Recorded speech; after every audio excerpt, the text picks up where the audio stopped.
Hey, thanks for joining me again for another installment of Christmas in Quarantine, Christmas Past's impromptu miniseries of indeterminate length. I'm bringing you one new episode every day until things start getting back to normal amidst the COVID-19 crisis.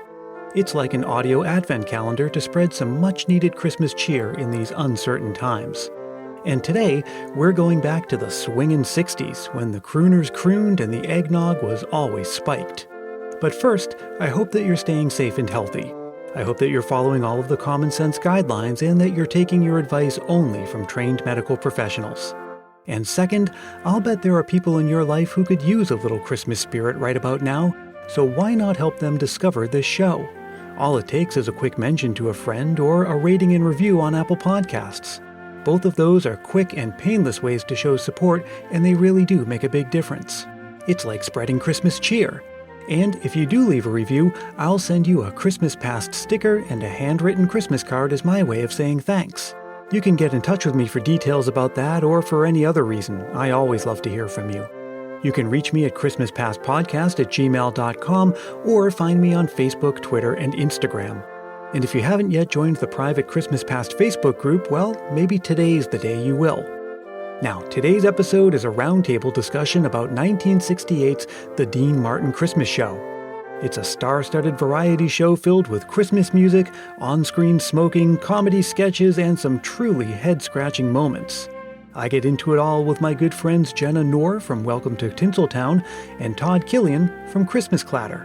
Be sure to check out the show notes for a link to the video so that you can watch along with us. I'll be back at the end to wrap up and say goodbye, but for now, please enjoy our review of 1968's The Dean Martin Christmas Show. Okay, so we all watched this special earlier today, and for me, this was maybe like the third or fourth time I've seen this in recent memory, and for all I knew, I saw it when I was younger too. What's your experience with this, Todd? Have you seen this before? No, I watched it just a couple of times this weekend. I knew it existed but I've never sat down and watched one. And how about you, Jenna? No, I had never seen it before. This was my first time. I watched it today. But I kind of feel like we were all aware of this kind of thing. Like no one was surprised that there was a Dean Martin variety Christmas special. I mean, it would be more surprising if that weren't the case. I agree. Yes. And so when you watched it, did it meet or not meet the expectations of what you thought something like this would be like? I mean, I had like little to no expectation whatsoever of what to expect. I mean, I'm familiar with like the X celebrity does Christmas special format because I feel like it's done less now, but it's still riffed on in like different shows. And like Bill Murray did one of questionable quality on Netflix a couple of years ago. But I found the humor surprisingly modern in some ways. Like I felt like the sketches could be on SNL today. Some of the jokes were like a little of their time, but that's kind of what surprised me the most. Yeah, and it's interesting that you mentioned SNL because that's probably the only mainstream show that we still have today that would come anywhere near this kind of thing. We're just pure variety entertainment where it's just one disconnected skit after another, different kinds, whether it's like a played out skit or a fake news thing or some kind of parody of a game show, and then a couple of musical numbers.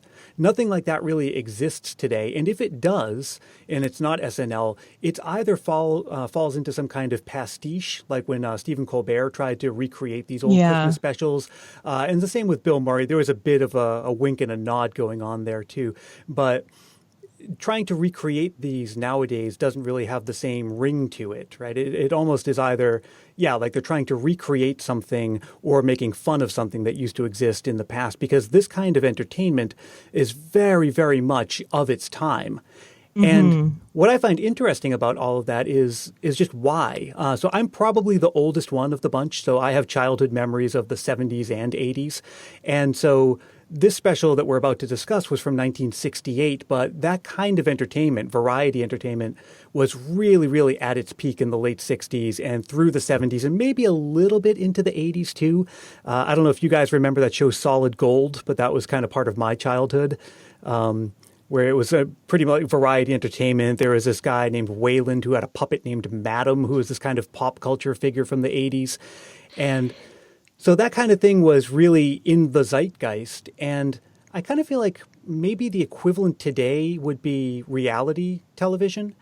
It's in the same mold of something that you can really quickly and cheaply throw together. And it's just sort of meant to come and go, not really meant to have much enduring cultural appeal, but just meant to be more like a snapshot in time featuring all of the major entertainers of the day. Yeah, I think one of the reasons we don't see it nowadays is there's not many entertainers that sing, dance, and act and do comedy all at once. It seems like maybe our entertainers are more focused on one thing or the other. That's exactly right, yeah. And I think maybe the closest thing we've had to a pure iteration of this kind of show was back in 2014 when Jessica Simpson and her husband, Nick, and I can never pronounce his last name, tried to do one of these. And really? Oh, yeah. And it's on YouTube. Maybe we'll have to do that one next. Yeah. But that one really does. You can't really tell if they're making fun of this old format or trying to revive it or something. It doesn't quite hang together. But and I think it partly because it was very obviously not filmed in front of a studio audience. The laugh track is very, very obvious in the same way that it is in the Stephen Colbert special. Yeah, they did a special, like a variety show special in this style on Glee in one of the early seasons of Glee. Oh, interesting. But again, it's that, and on Glee you had, whether you're a fan of that show or were a fan of that show or not, like the folks on that show were talented singers and dancers because these are people who are coming from Broadway and looking to get into TV. So they could have done like a very good earnest execution of this kind of thing. But again, it was kind of played for comedy a little bit, which after having watched this one with Dean Martin, like what makes them good is that they are earnest, is that people like are working hard to pull off a great show. So I would be in favor of a return of this kind of thing. Well, I think as we go through this review of this episode, all of the reasons that you can't do that anymore are going to become apparent. And I think Todd already made an excellent point. I mean, this was from a time where your average entertainer was, a singer would also be in the movies and also have, do like comedy roasts and things like that. And I kind of feel like that was at the tail end of the, just that time of in earlier cinema. There's a reason why so many old movies had musical numbers in them. And that's because the movies kind of replaced the other form of cheap entertainment that came before it, which is vaudeville. So once vaudeville went away, all these people who had like a juggling act and a magic act and could sing and dance, they just put them in the movies. And then that's why so many movies were like that.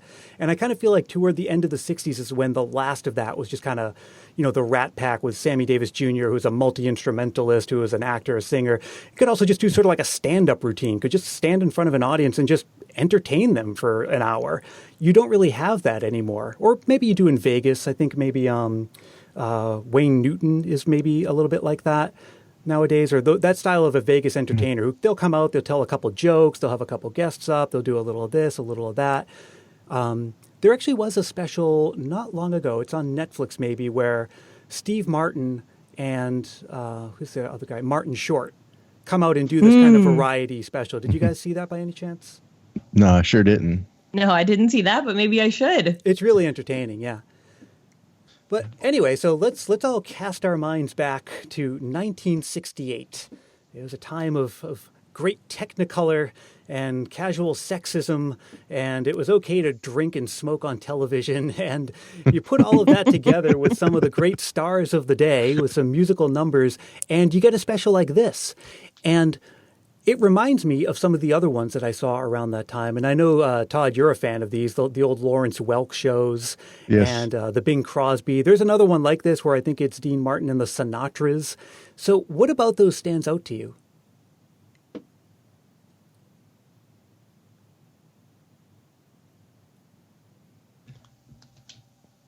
Did we lose Todd?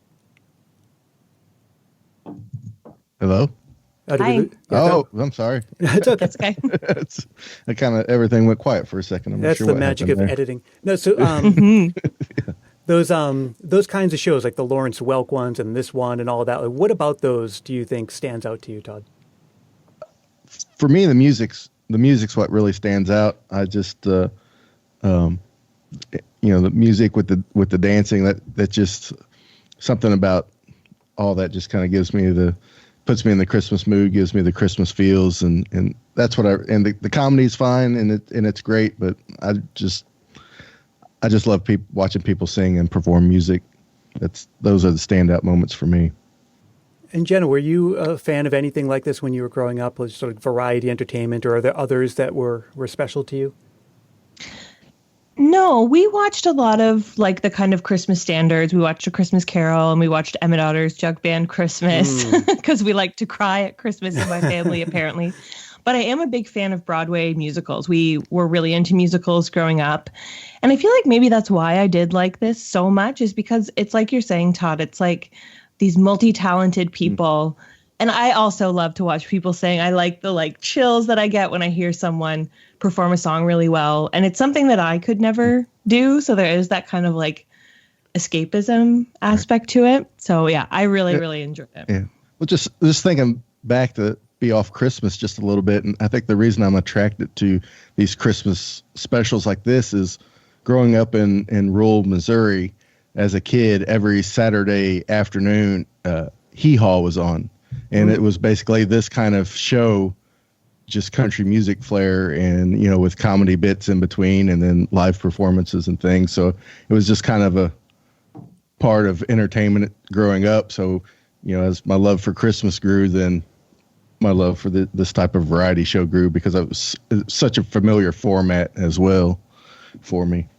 Yeah, I think for me, it's always hard to recall what you appreciated about something, because obviously as time goes on, you pick up new points of appreciation. And so when you look back, you kind of wonder, well, is that what I liked all along, or is that what I now realize in retrospect was part of the appeal to it, if that makes sense?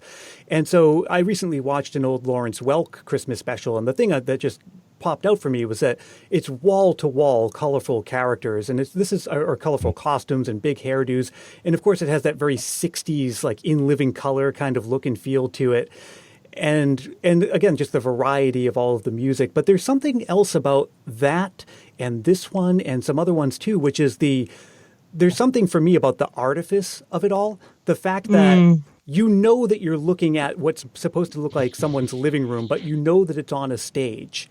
And there's something about that. I'm trying to figure out why that appeals to me, but I think it's like when I went to the mall as a child and just all of a sudden this floor that I've walked on and I know as the floor of a mall suddenly becomes Santa's village. And that it's fake, but you're also allowing yourself to buy into the illusion. And I don't know, there's got to be a German word for whatever that feeling is, of just sort of like appreciating the artifice, but also allowing yourself to sort of be consumed by it. And when I watch something like this, it's like there's something about the fake snow. There's something about the obviously cheap sets. You even see in this special when Dom DeLuise comes out and does that thing where he's writing Santa a parking ticket. They put together the set right in front of you, and then they zoom in, and then you're like, okay, I'm watching someone on a city street, but you saw just moments ago that this was just pushed together by two stagehands. There's something about that, something like just sort of seeing how things were put together that I don't know. I think it adds something to it.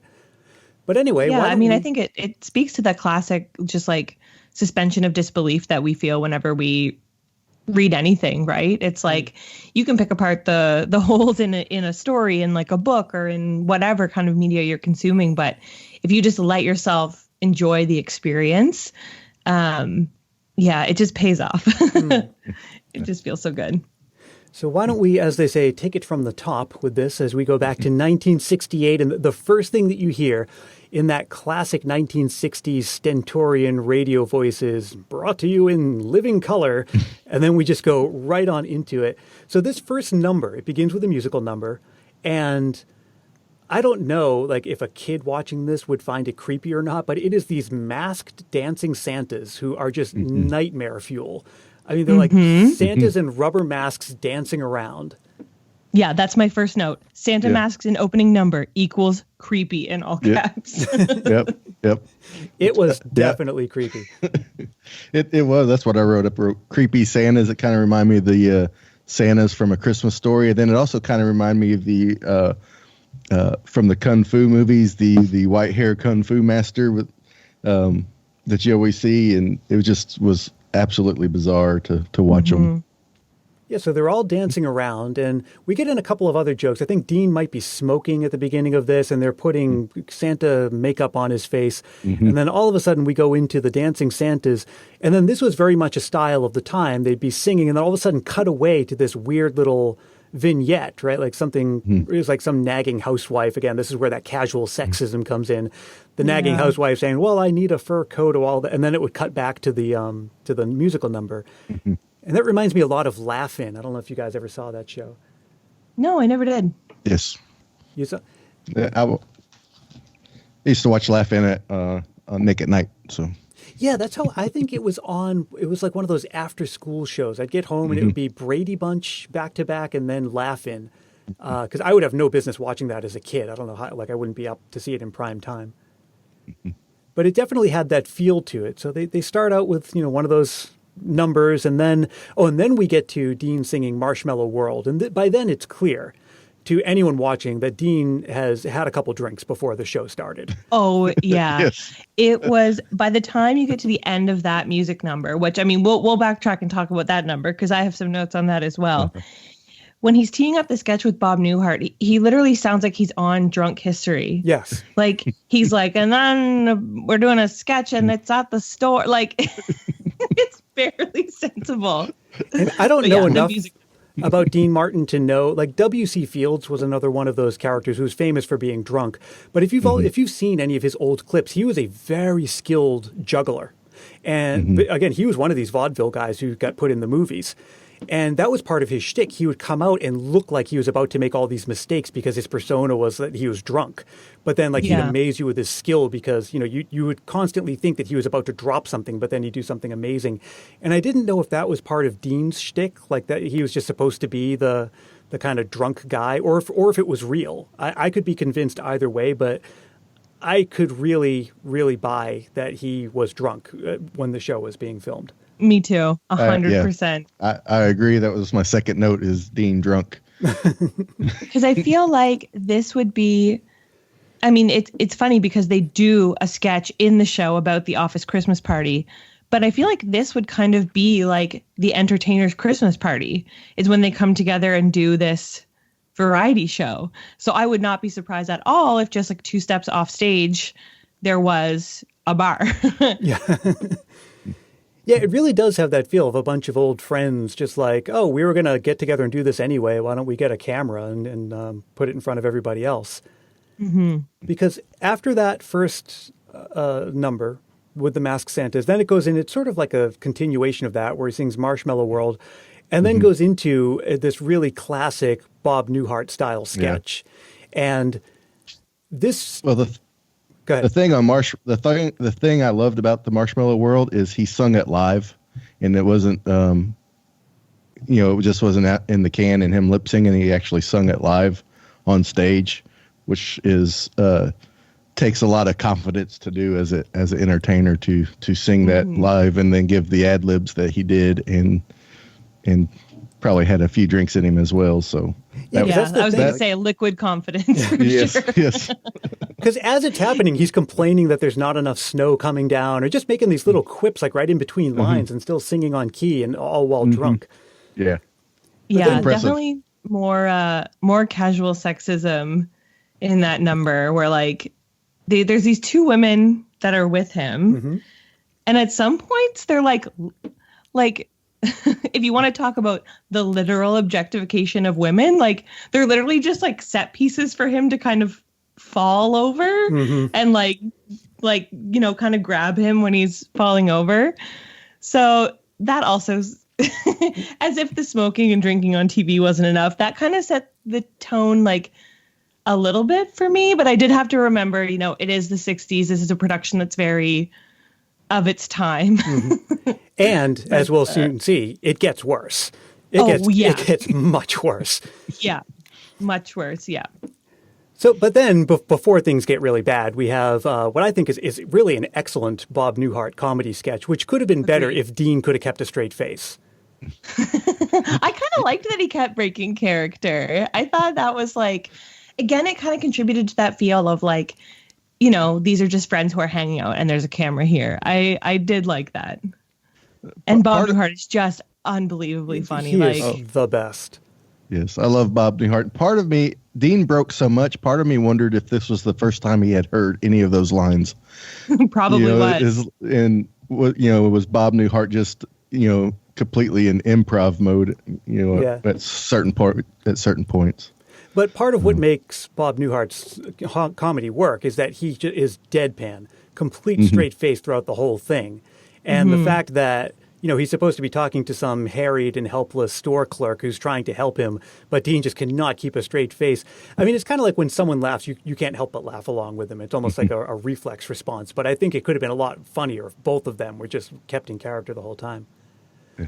So the skit, for those who've never seen the special before, is a man is trying to return a toupee at a department store that his wife bought him, but he's trying to do it with the utmost of discretion so that nobody else will see or hear what he's talking about. So he's wearing a hat and he's trying to keep his voice low, but he's also trying to describe the predicament he finds himself in to someone who just doesn't understand what's going on. I mean, it's a pretty classic, the two people who just can't understand one another kind of comedy sketch. Yeah, I thought that was when I got the first kind of inkling of like, this would work on SNL. Like maybe not a toupee, like just because maybe that's, it is very funny. And like, I can't in the moment think of another object that's like funnier than a toupee, but just, the pure deadpan comedy. Dean Martin he reminded me of like John Mulaney on SNL in that point where he was kind of breaking character and just being really goofy. That was when I first got that inkling of like, oh, this is why sketch comedy works. Cause it is just funny to see people acting out these ridiculous scenarios that like wouldn't necessarily make an entire show or an entire movie, but just as like a glimpse is so funny. Yeah, for sure. And the breaking, like sometimes it's like salt and pepper, right? Like a little bit is funny sometimes, but then on SNL you get someone like Jimmy Fallon who was just useless in every sketch he did. Like he just could not deliver a line with a straight face.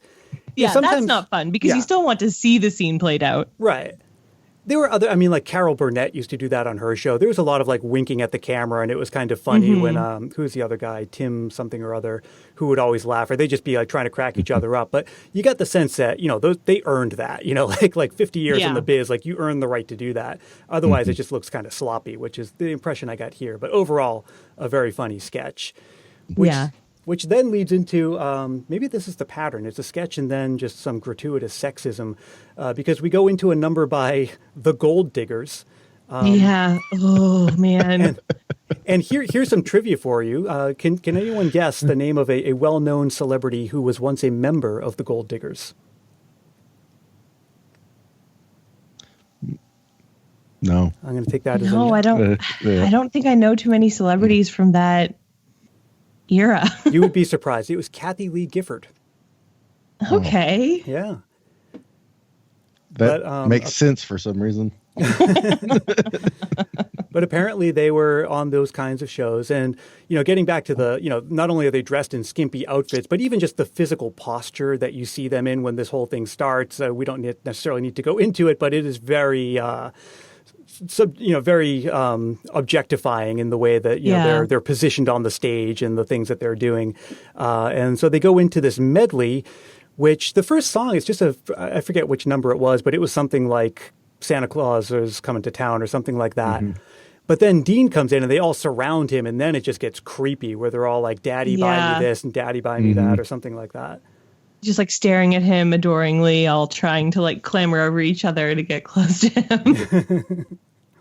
Which is a shame because like they were very talented. Yeah, they were. They kind of remind me of the Ray Conniff Singers, if you're familiar with them. They put out albums during the 60s and I think mostly the 60s. And it's a very similar style, it's like an all-female chorus and has that sort of like, Rankin Bass theme song kind of feel to it. And just a really nice aesthetic, but again, definitely very cemented in the 60s and has kind of a Mad Men feel to it with Dean, like this one dapper guy all glossed up in his tuxedo and just, like surrounded by women who are like clawing over themselves to compete for his attention.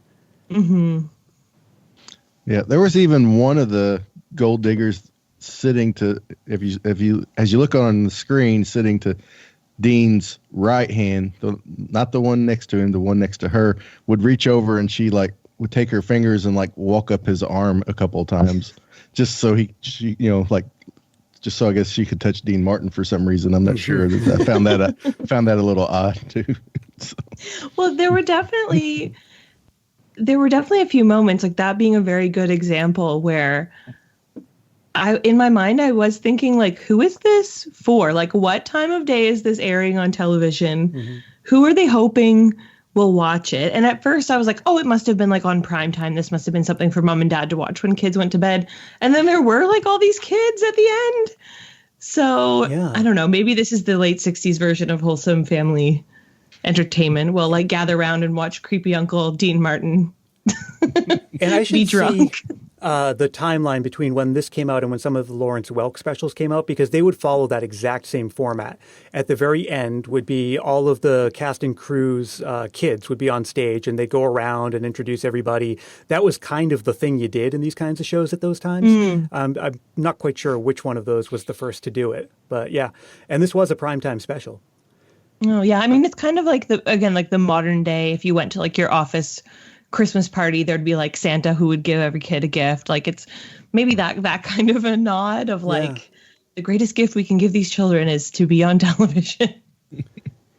And then, so after all of that, we go into this other sketch, which I would be surprised if it weren't true that Bob Newhart wrote this for Dom DeLuise, because it's that same one side of a conversation kind of sketch where Dom DeLuise is just standing there talking to nobody. And like, based on what he's saying, he's basically carrying both sides of the conversation, where the scenario is that a police officer is writing a ticket in New York City, presumably where Santa Claus has illegally parked his car. This was my favorite part of the special. It was just like expertly delivered. Again, we go back to, does breaking a scene make it like better or worse? This was just like perfectly delivered. The timing was perfect. The scenario was like funny. And as much as it was formulaic, it was like had some unexpected punchlines. I just thought it was like a perfect sketch. Yeah, it was excellent. It was really well performed. Yeah, and it was just the right length. It ended perfectly, because, there was a little reversal toward the end where, you sort of see him, he's dropping his guard, he gets the nice pen, and then he just flips it around, lands right on the punchline, and then it ends. So it's just absolutely perfectly constructed. Yeah. And then Don DeLuise actually shows how talented he is, because when he started to break a little bit, I for a second thought he was going to actually cry, and then he does a 180 real quick, and it was so well done. Yeah, which like again going back to the comparison with SNL, I find sometimes you get these like very talented A-list actors who come on to guest host SNL to like hawk whatever movie they have in theaters, and like I'm thinking specifically of like the episode with Daniel Craig when he was doing his like James Bond presser. Like he's horrible on SNL. He does not have the chops to do that kind of comedy at all. But DeLuise just pulls it off. Like it's unbelievably funny. The thing is, I don't know much about him. He's one of those pop culture figures who's just like everyone's aware of him. You'd see him on Hollywood Squares. He'd be in like Cannonball, whatever those movies were with the Rat Pack. He was just one of those guys who was just sort of like around and would do stuff. But if you were to ask me, I don't know, what are the highlights of Dom DeLuise's career? I would have no idea. Like, for all I know, he neither was would I. Also, was like had his own sitcom for 10 years. I would not know that at all. Okay, so we go from there to another sketch. It goes right into another Dom DeLuise sketch where now we're back to the sexism and the office Christmas party. Not only that, like there's a lot that's wrong in this sketch. So the setup is that we're in an office Christmas party where everyone's partying except one guy who's sitting at his desk and he just needs to get through some work. So his colleagues decide to slip him a drink and get him drunk. Right. I mean, it's already off to a bad start. Like, they're playing it up for yucks that they're going to drug their coworker, just to see what happens. And so he's just repetitively stamping things over and over again. And so he becomes more and more drunk as everyone's standing behind laughing. And then he just starts stamping like everything he sees. And this is pretty much the sketch. And honestly, I think this one just went on way too long. It's like there was one joke that they just kept repeating over and over again. I honestly watched this sketch on like 1.5 speed Mm-hmm. because I was watching it and I was like, oh my gosh, like, is this going to end? And so then I remembered that YouTube has that like playback speed thing. Mm-hmm. And so when I put it up to 1.5 speed, it actually got a little bit better because it felt like it was kind of a mashup between Mr. Bean and Keystone Cops at that point. Yeah. Like everyone was moving just a little bit too fast and like you didn't have time to really stop and think about what's actually happening. It's just like as soon as something happens, he's on to like wrecking the next thing in the office. And then Dean Martin came in for some reason and starts dancing with this other woman. Like, yeah, that was like it's almost like he was watching backstage and he's like, "No, I'm going to get in on this." Like, I don't even think that was planned. He just sort of came in, did a thing, and then left again. And so for anyone who's not seen this is a silent sketch, right? It's just all set to music. No one's talking. We're just watching the action play out as this guy gets drunker and drunker and just starts, just stamping things with impunity. And then all of a sudden just grabs this woman into his chair and starts kissing her. Yeah. I feel sorry. Yeah, I felt sorry for that girl in the green dress because he grabbed her twice, I think. Yeah, he went back for more. Yeah, I don't.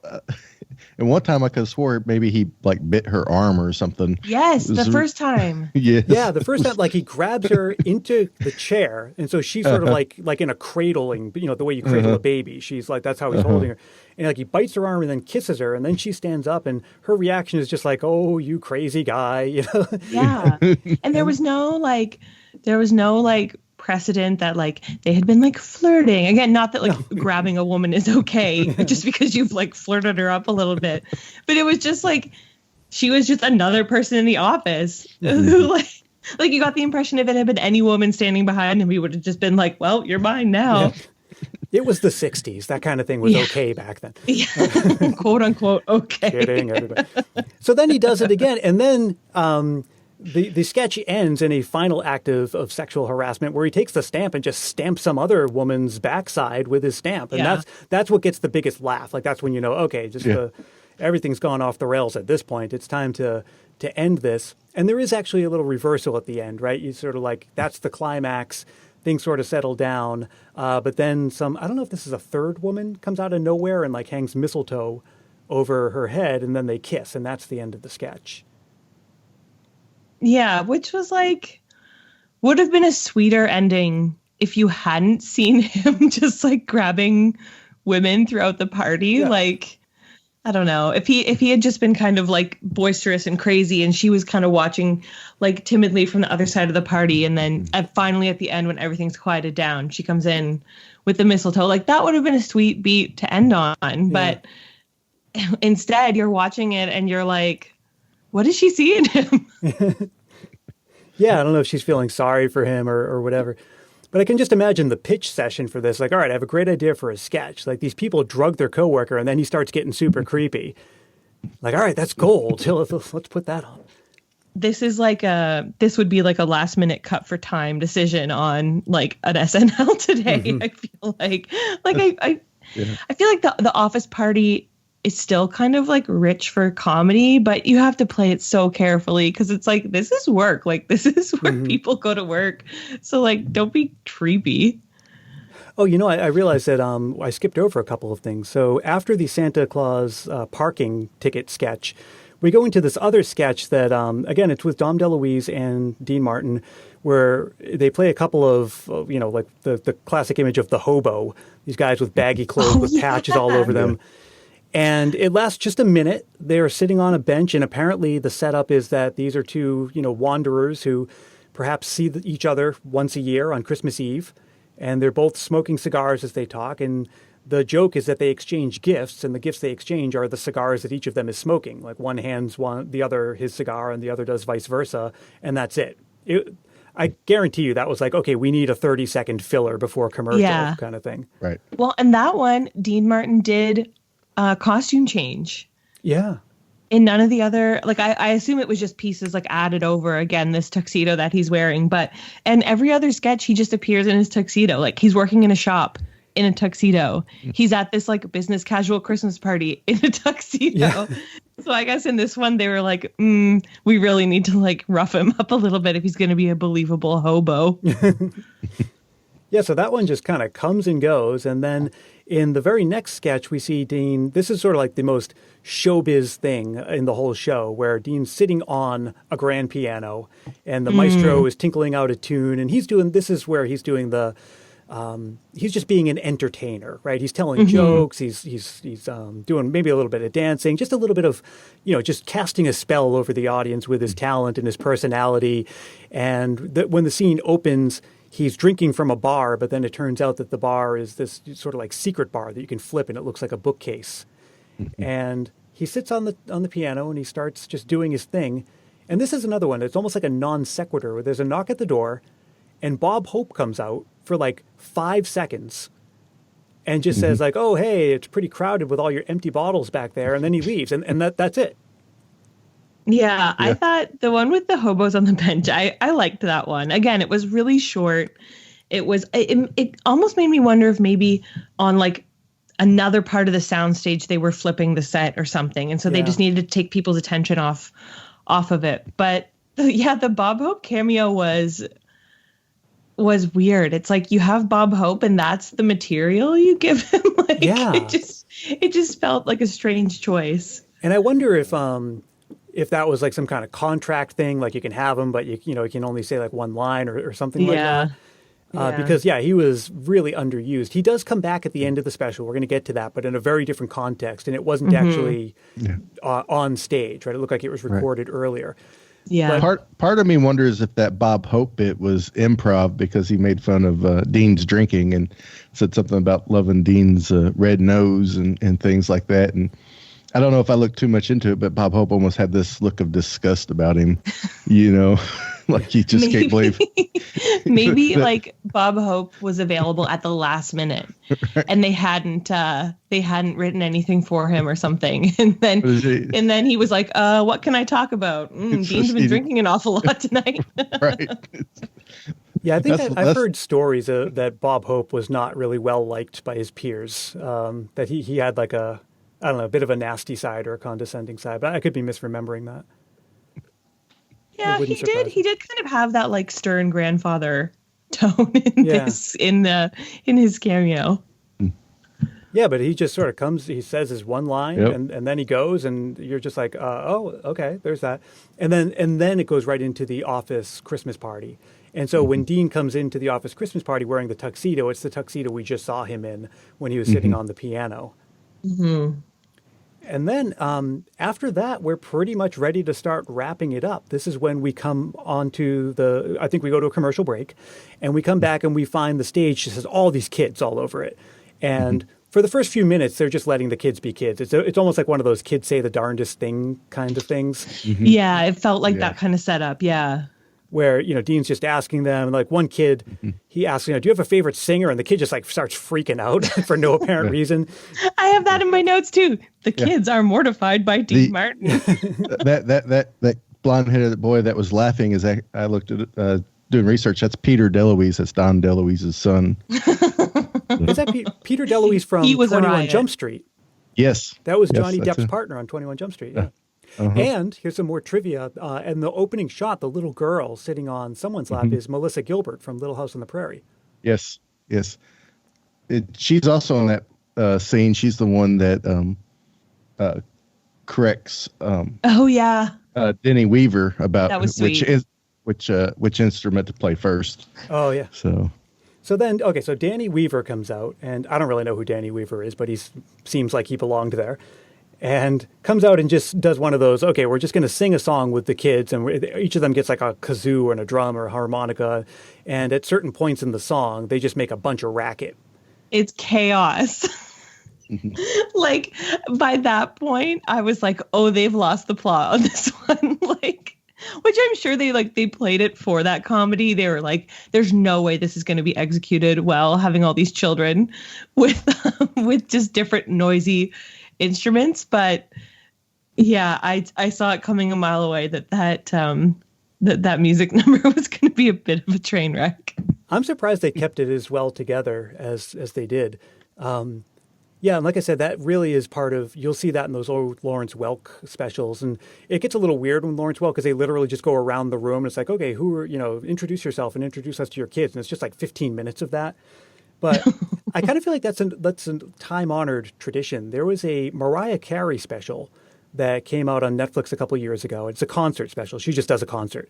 And at the end, she does that. Like all the cast and crew bring their kids up on stage, and I think they do like a kid song like Rudolph or something like that. And so it's still around today. It's something you can see from time to time. Yeah. And I mean, I guess they do that in like the like credits of Pixar movies, here are all the kids that were born during the production. It's got to be some kind of like time honored tradition in showbiz to like thank your kids and somehow like, I don't know, put them on display. Yeah. And then with everyone still on stage, they do what should have been the final number of the show, where they do a song medley. It ends with Silent Night. Yep. It's all is calm and bright. It sort of gives you these feels. Fade to black, go to commercial, presumably, and it really could have ended there, but it doesn't. Agreed. I was so shocked. I was like watching the time bar go on the bottom of the YouTube video, and I was like, how is there still so much time left? Like, what note are they going to possibly end on that's not Silent Night? And so remember at the beginning of the conversation, I said there's one or two things that really would prevent something like this from ever being aired today. And this is it. This is 10 straight minutes worth of this next segment. It was roughly like equal to, like, I don't know, if you look at the whole thing was 48 minutes of runtime. So it's like a quarter of the show, almost, maybe a little bit less, where they announced that this show raises money to donate to children's hospitals. And so they announced that in 1968, that year, they were donating $100,000, which I looked it up is the equivalent of $743,000 today. And then what plays out is almost like one of those snow day announcements. Do you guys remember those where you'd like listen on the radio or on TV and like wait to hear your school to see if you weren't going to go in because of snow? It's like that, where one celebrity after another mentions some hospital somewhere that's going to benefit from these donations. Yeah, and a lot of the celebrities, like, I recognized more than I thought I would. Some of them just seemed like local, like, news anchors or like game show hosts or something, but they're like speaking directly to the kids, a lot of the people.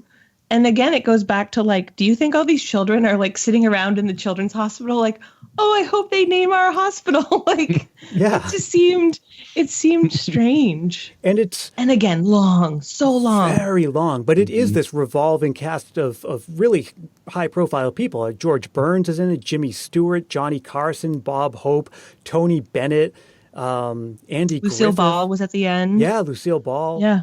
Who else? And just it's all on IMDb. Was Twiggy in there somewhere? Yes, I believe that was. Yeah. Red Skelton. Glenn Campbell was in there. Raymond Burr. Yeah, Raymond Burr. Joey Bishop was in there. Jack Benny. It was tons of people. It was like Tennessee Ernie Ford was one of them. Oh yeah, and the guy who played Gomer Pyle, I forget his real name. Jim Neighbors. Yeah, Jim Neighbors. And so and Andy Griffin. Yeah, and then Michael Landon. Remember, he's in wearing a cowboy hat. And so, today it would be like the Avengers would be there like in costume or whatever. They'd be like, "Hey, St. Jude's, we're coming to you." Like, you know what I mean? That's what it felt like it would be. Yeah. But so like, this is the part that was really painful, is because it's just one celebrity after another, and they each have like what seems like 5 seconds to just name some hospital.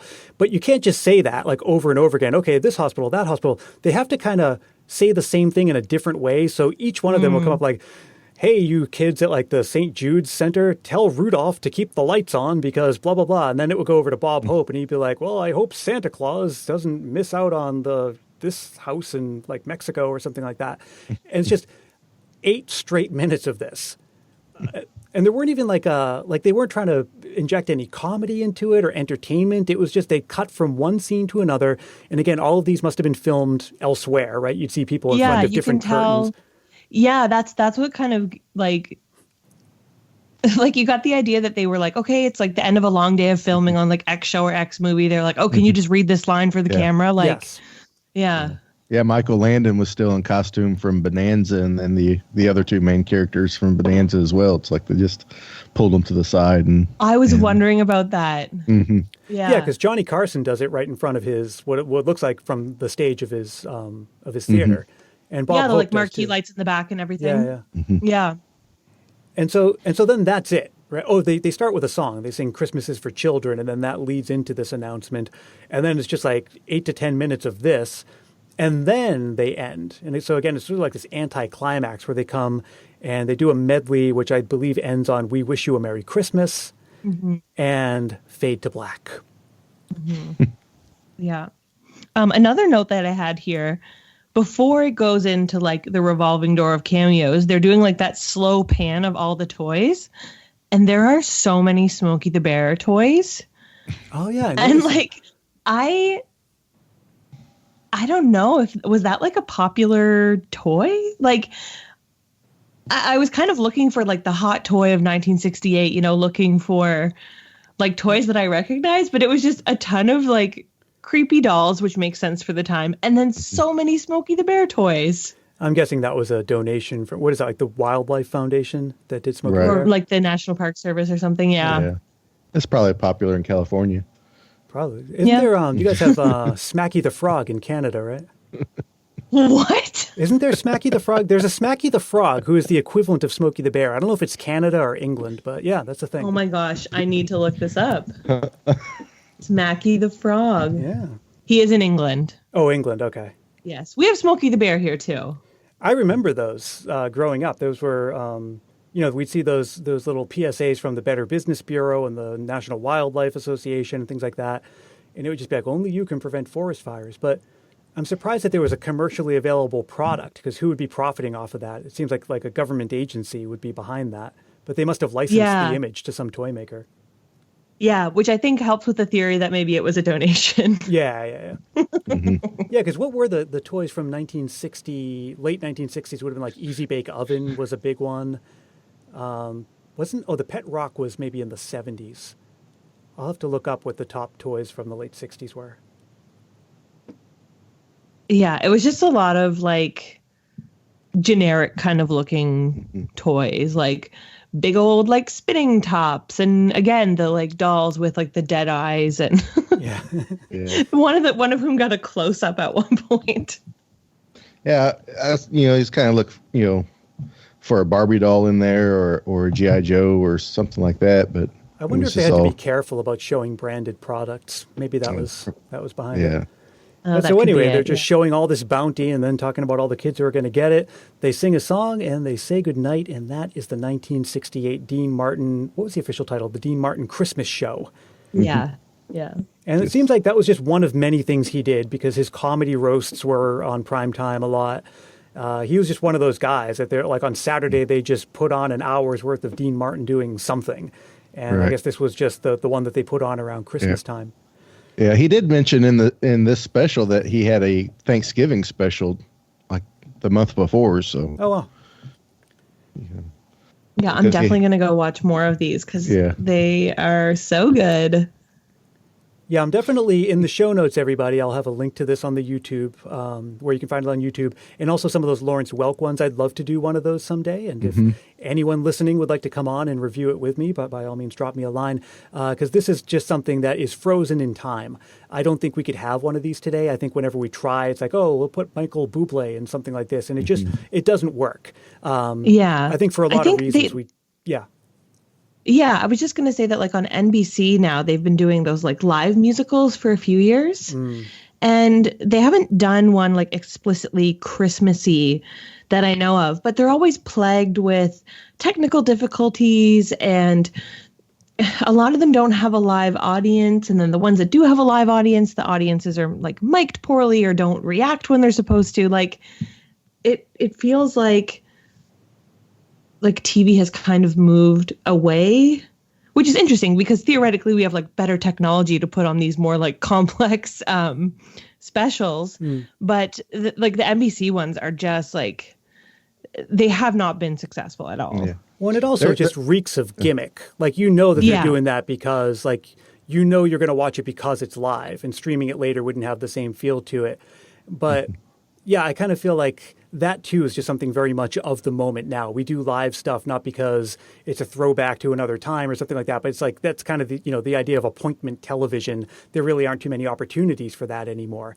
Whereas something like this, where it's full of mistakes, it's full of just all kinds of like weird stuff that doesn't necessarily seem like it goes together. That was just really common back then. It was almost like watching a vaudeville show where just you'd have a magician, you'd have a dancer, you'd have a juggler, you'd have a comedian, you'd have someone come out and like read the Gettysburg Address, which was actually a thing they did in vaudeville back then. And like that was just, that was just the kind of thing that you would see. And I feel like that's just gone. The only way to experience it, or at least to feel what it would be like to experience it back in those days, is to watch something from back in those days.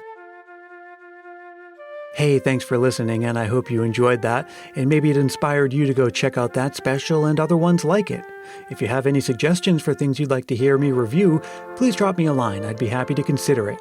Again, we're releasing one new episode every single day for the foreseeable future, so I'll see you again tomorrow. Until then, let me remind you that Christmas Past is produced in sunny San Mateo, California by yours truly, Brian Earl. And until we meet again, stay safe and healthy, look out for one another, and may your days be merry and bright.